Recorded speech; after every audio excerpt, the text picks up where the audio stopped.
Good evening, everyone, and welcome back once again to Vicious Rants. And of course, I am your host, your YouTube messiah, and often imitated, never duplicated superstar Tim Vicious. And we are going to be talking about Raw.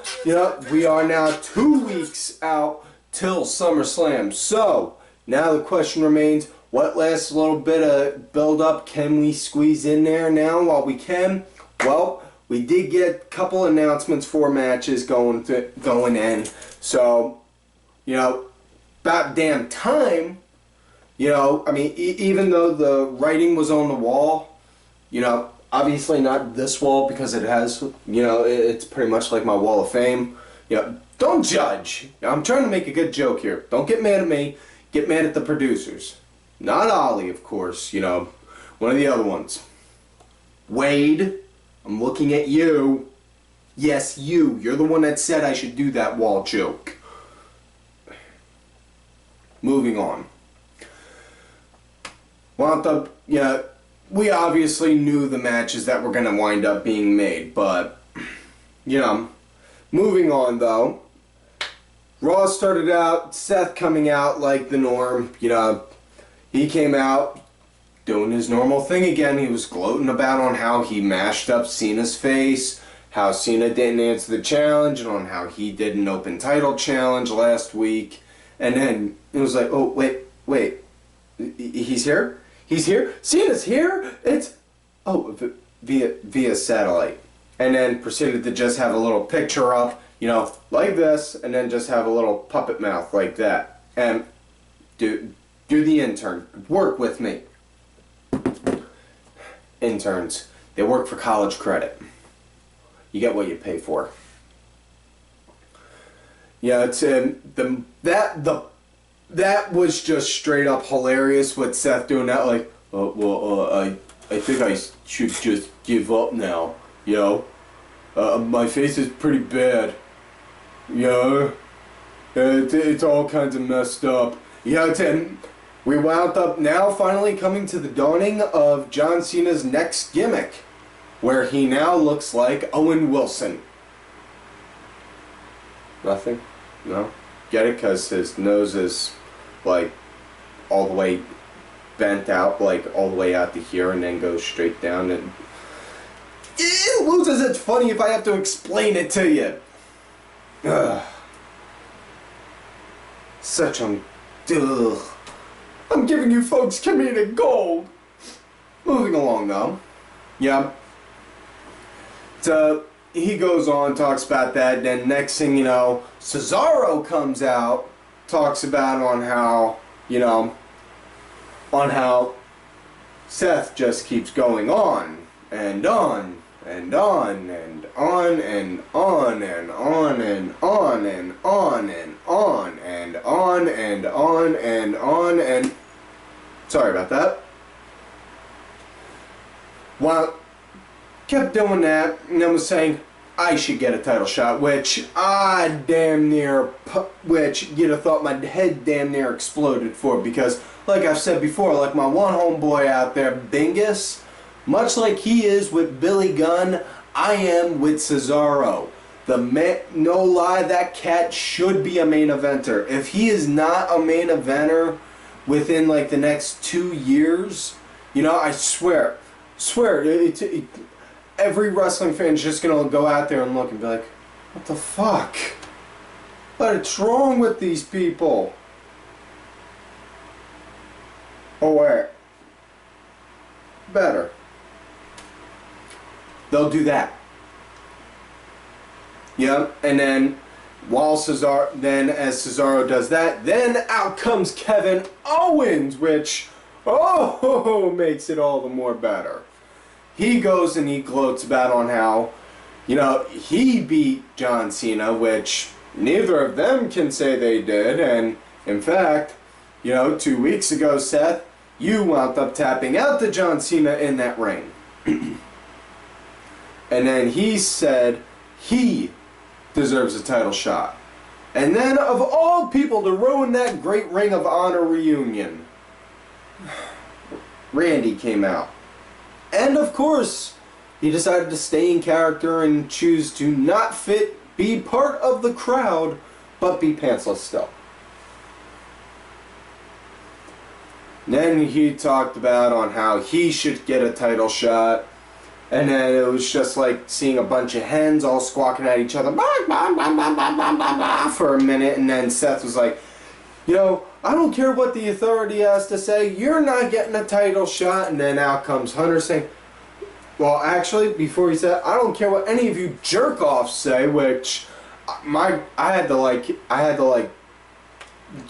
was like, wait, what the fuck? Did he just call them jerk-offs? It's not necessarily PG, Seth. I guarantee you're going to wind up getting your ass handed to you by Vince on that in the back. Like, I could just picture that conversation now. Ah, damn it, Seth! We just got done getting through all this shit with Hulk Hogan. Now you're going to go and call people jerk-offs on TV? No one calls anyone a jerk-off in this company except me, because now I get to say who the jerk-off is. Or something like that. But, yeah. Either way, Hunter comes out saying, oh, look back to what you just said.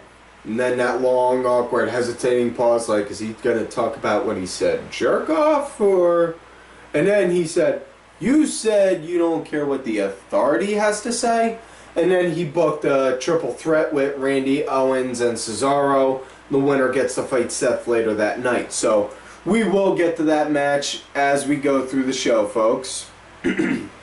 First match of the night, though, it's the Bellas, the Team Bella versus the submission sorority last week until somebody in WWE didn't do their job and do a fact check and realized that Bang Bros wound up making a porn series called Submission Sorority. So in a big panic, they named them now Team PCB, which, thank God they got Becky on there, because if not, they'd have had somebody else with a P in their name. They'd have wound up having a big drug reference issue right there, with Team PCP. Although on the plus side, everyone would no-sell anything if they were all on that. Just imagine that match. Somebody go take a shot at Paige while she's on that. Boom. And just go and rip someone's head off. Just go and rip someone's head off and then just start drinking their blood right on camera. Okay, now that I'm done being a little twisted and fucked up. Actually, I was wrong. It's not the submission. It wasn't Team PCB. I'm sorry. My notes were a little jacked up. It was actually going against Sasha's team, Team Bad or whatever. Too many freaking names with teams in them. Just call them this or this or this. That's all you need. Straight and simple. But moving along. It had Paige's team on commentary, and they just sounded bored. I mean, they didn't have like that Bella lack of enthusiasm tone in their voice, but they were just like, they just had that tone in their voice, like, so what are we out here for again? I know they want us on commentary, but seriously, what's our reasoning?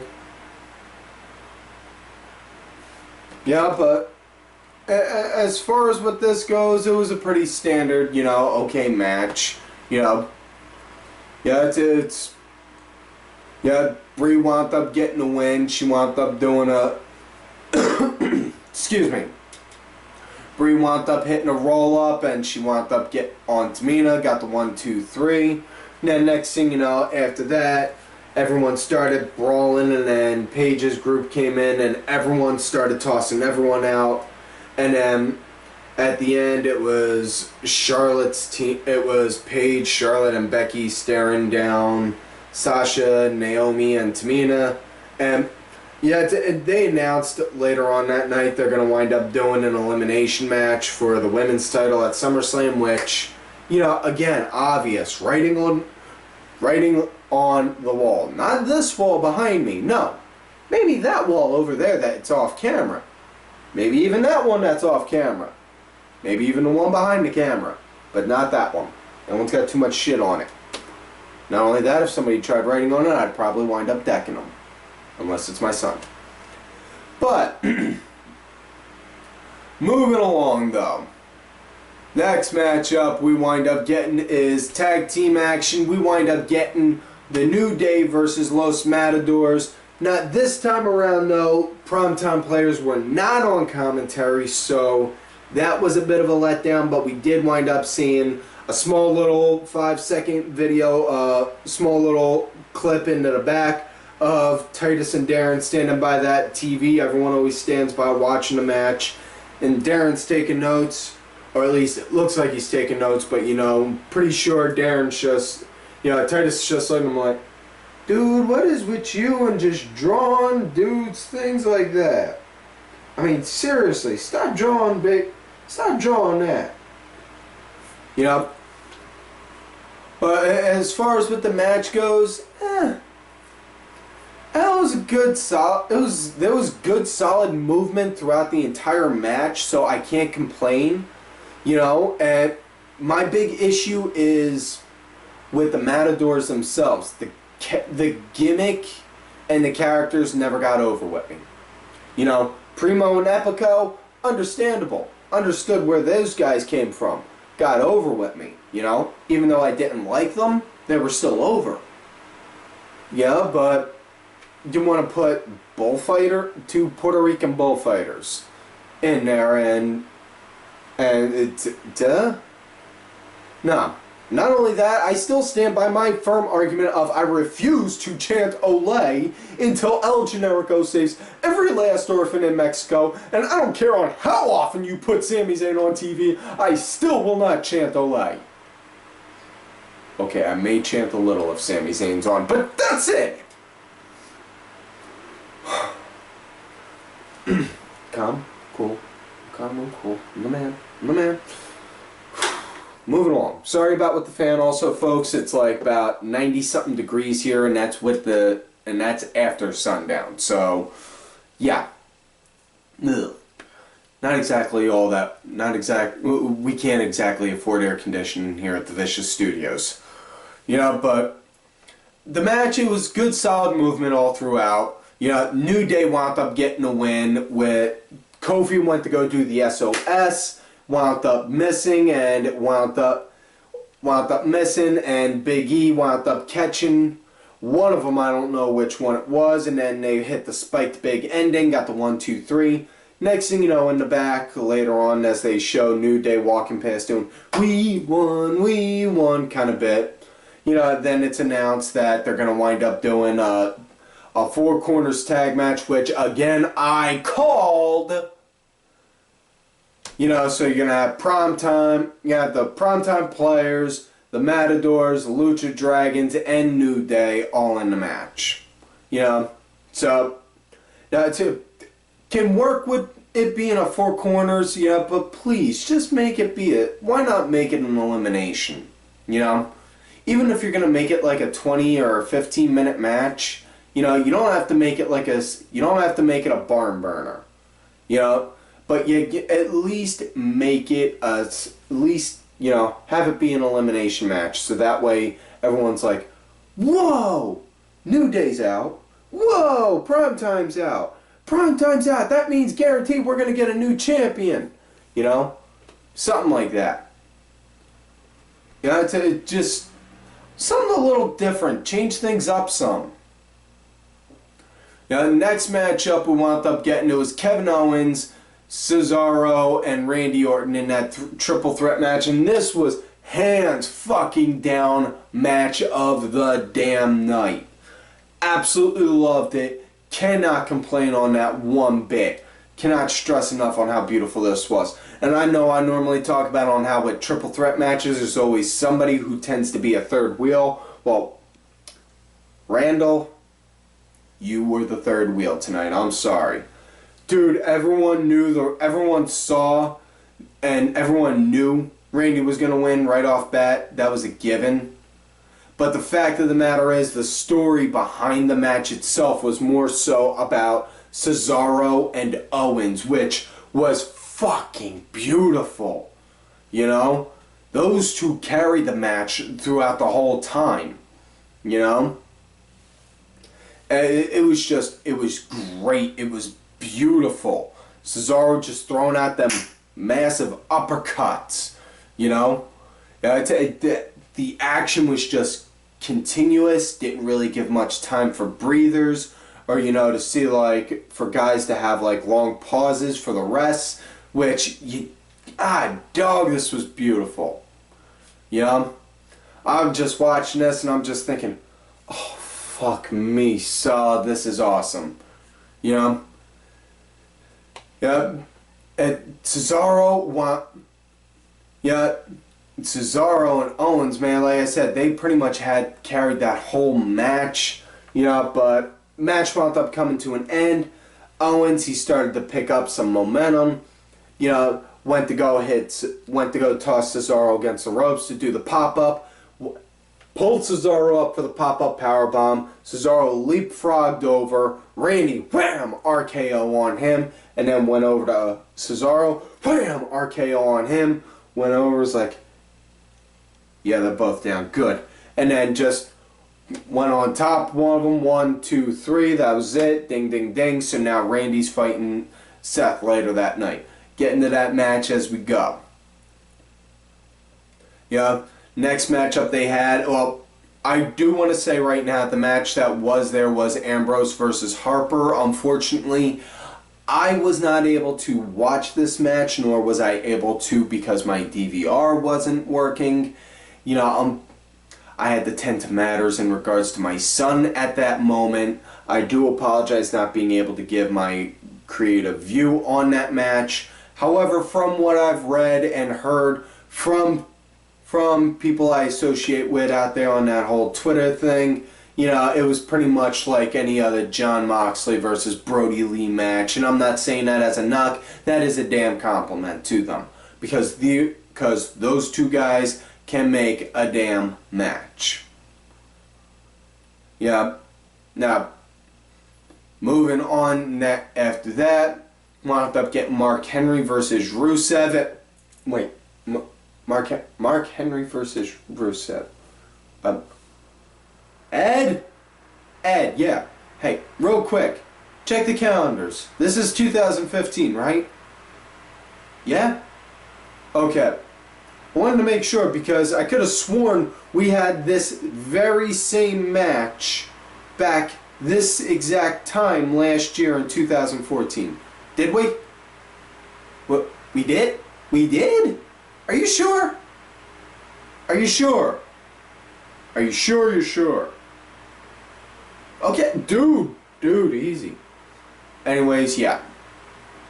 This was literally the same match we've had this time last year, so only positive on this was Lana was out there on commentary, and I still can't help but laugh at the fact that Rusev went from Lana to Summer Rae, because, dude, going from Lana to Summer Rae is like trading in your brand new, off-the-lot 2015 Cadillac for a used 1992 Geo Tracker. Seriously. That is pretty much the equivalent of summing up going from Lana to Summer Rae. Yeah, but this wasn't even really a match to call, you know? Henry threw out some offense, so did Rusev. Next thing you know, Summer got on the apron. And that was all within like a minute to a minute and a half. Next thing you know, Summer got on the apron. Lana wound up climbing, went away from the commentator's table, pulled her down. Those two started getting a cat fight. And then all the fans just went over and was like, oh damn, oh damn, oh damn, this is getting hot, this is getting hot, this is getting hot. So, anyone got some baby oil? Oh wait, no, they didn't really do that. But, you know, next thing you know, they started brawling, they started scrapping at each other, and then Summer tossed Lana into the ring, and she was like, oh, hi, Rusev. And, yeah, kind of had that kind of a look on her face, and then Summer proceeded to pounce on her and just start mauling her, which, For whatever reason, the ref decided to call the match as a no contest after that, which throws me off. How do you do a no contest when two outside parties of the match that aren't officially part of the match are brawling? Yeah, but after that, Rusev wound up yelling to Summer, "Crash!" And she proceeded to put Lana in the accolade, which, dog, Lana's got some arch on her. She can arch her back up pretty far, in which case, Rusev, whew, dude, you lucky son of a bitch, you. Whew. And then they proceeded to drop the Bulgarian flag instead of the Russian, which was just straight out bomb, because instead of just a regular Bulgarian flag that came down behind them, it was a Bulgarian flag with a picture of Rusev on it doing like the imperial pose, like that propaganda pose, like, which, that was just straight up awesome. I swear, WWE shop, please make that please make that merch. You know, please. You can even do that with other guys too. Think about it. You got 3 people from Ireland. You could do that with Sheamus, Balor, and Becky. You could do that for England with Paige and Barrett, and even Neville. You could do that for US with Cena. It would sell. Yeah? Oh yeah. Moving on, next matchup now. It was Wade Barrett versus Neville, which really it was just like with the Rusev Henry. Happened too fast to even attempt to try and call. It was just a few shots, then next thing you know, boom, Neville hit the red arrow, got the win. Right after he got the pinfall and got the win, next thing you know, Stardust came out, proceeded to beat him up, and then looked over at outside of the ring and saw the dude who plays Green Arrow on the show Arrow, Steve Amell, and was like, ooh. And then went over to him and was like, man, and shoved him. And then Amell was just like, fuck this shit, jumped the rail, jumped over the rope, and then proceeded to take him down. After that, security pulled him off, and then they did a segment in the back where they now announced a match with Neville and Steve Amell versus Stardust and Barrett. And first thing on a lot of people's minds with this right off bat is, why introduce Barrett into this also? Relatively simple. What else does he got to do that night? He might as well get a paycheck for working. You know, and the other thing that's on mind is, please let this go the same way that Lawrence Taylor and Bigelow did, because honestly, that is the only celebrity versus wrestler match that was actually decent. And I'm not including the Andy Kaufman Lawler ones. I'm talking relatively modern era, you know. But yeah, because let's face it, probably the worst one ever was Jay Leno, because seriously, you got Jay Leno, who was at that time I think in his mid-50s, in no way, shape or form an athlete of any kind, being able to put an arm lock onto Hulk Hogan. Yeah.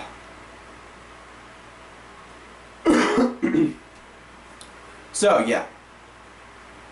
Moving along though, after that we wound up coming up to the main event of the night. Randy Orton versus Seth Rollins for the title. Now this had a nice pace to go and start out with.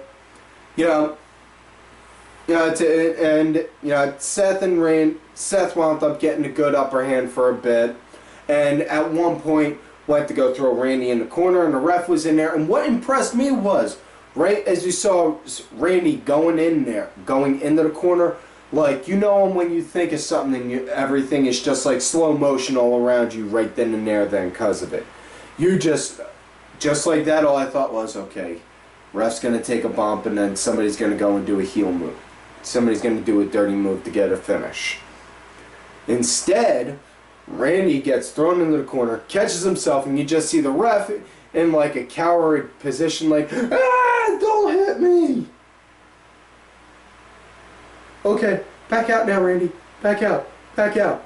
Dude, the ref, that was good and that was different, and that's what I said, and that's what I've said before. Do something different, you know? Yeah, that's what's good. Yeah, change things up a little bit every now and again, but moving along though. Yeah. Yeah, aside from that, you know, the match, you know, Randy, he wound up getting his good points, went to go and try and do his DDT, didn't get it. Rollins, though, wound up actually hooking Randy onto the ropes and hit him with the elevated DDT, which I think could wind up working for him, because instead of just doing, you know, the pedigree, what he could do is, since he's not doing the curb stomp anymore, and FYI, folks, before everyone, while everyone's still arguing, saying that WWE doesn't want Seth to do the curb stomp anymore because, you know, could lead guys to concussions, or that, you know, former wrestlers have a lawsuit against WWE for receiving concussions. You know, no, Seth wound up doing an interview and said exactly why they changed his finisher. And said, I got told I'm changing my finisher. I asked why, and it was because they don't want to run the risk of kids imitating it. And it makes sense. Because, I mean, seriously, okay. Super kicks. Obviously, a kid can go and attempt that. Stunner, yeah. The mandible claw, that's up for debate. What you got to do with that, you actually put the two fingers under the tongue, not jam it down your throat. You know, simple moves like that, yeah. But, yeah, you don't want to go and try and do the curb stomp unless you wind up having that scene from American History X occur. So, I can't argue.